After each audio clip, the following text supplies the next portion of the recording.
The year is 1945. World War II has finally ended. Most of Europe and Asia are devastated financially, and entire cities are essentially in ruin. An estimated 4% of the world's population has died as a result of the war in some way. At the epicenter of this international uncertainty is Germany. Germany led the Axis powers in World War II, which also included Japan and Italy.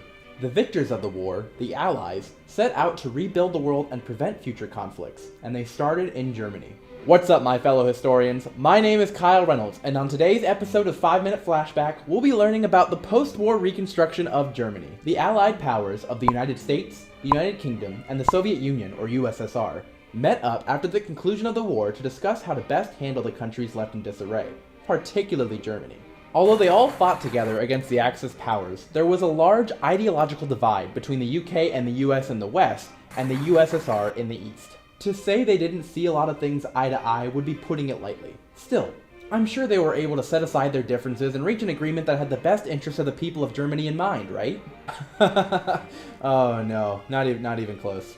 Finalized in the Potsdam Agreement in August 1945, Germany was split into not 2, not 3, but 4 different occupation zones, one for each of the US, UK, USSR, and France, who sat in during the agreement. The 4 Allied powers also formed the Allied Control Council, or the ACC, during this time. The ACC was created to not allow one zone's policy to affect the other zones unless everyone on the council agreed. Otherwise, each country had complete control over its own zone. The council led to increasing tensions between the West, or the US, UK, and France, and the East, or the USSR.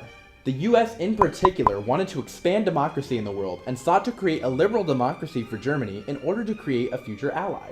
The USSR, on the other hand, was looking to influence other world countries as well in spreading communism in the East to compete with the Western powers. The Soviet Union's occupation and takeover of many of its surrounding Eastern European and Asian countries became known as the Iron Curtain. I guess you could say the occupation of Eastern Germany really set the stage for this Iron Curtain.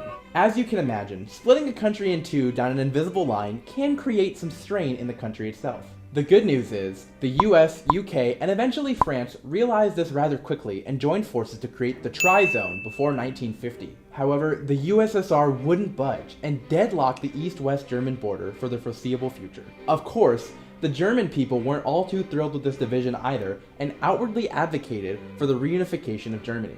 As tensions grew between the two sides, the borders became more hostile to each other, and eventually one side could not cross over to the other, completely separating some Germans from their families, and even displacing many Germans from their homes. These hostilities and such close proximity also contributed to the ramping up of the Cold War, a heightened conflict between the United States and Soviet Union for international superiority. In addition to the vastly differing zones within Germany itself, Berlin, the capital city, also found itself separated by East and West territories. The issue with this, however, is that Berlin is located squarely within the USSR's East Germany. A giant wall was erected in the middle of Berlin to divide between the East and West sections. The USSR blockaded their zone to prevent Western forces from driving through the East to deliver supplies to West Berlin in an attempt to make the US give up its portion of the city. However, President Harry Truman ordered planes to fly in and out of West Berlin to deliver supplies to its citizens. This operation became known as the Berlin Airlift and was seen as a powerful act of resilience from the Americans against the Soviet Union. A divided Germany would continue until 1990, when the falling of the Berlin Wall would signal to the world the end of the Cold War and the Soviet Union as a whole. Families separated for almost 50 years could once again see each other in a unified Germany. However, the effects of the occupation zones can still be felt by the German people today. What did you think about the post-war occupation of Germany? Was there anything you didn't know about before? Let us know by leaving a comment or sending us a tweet. If you are interested in hearing more about historical concepts like this, subscribe to our YouTube channel, ZTV 5-Minute Flashback. Like us on Facebook, follow us on Twitter, and show us some love on Instagram. Until next time, this is Kyle Reynolds reminding you to go out, enjoy life, and stay curious.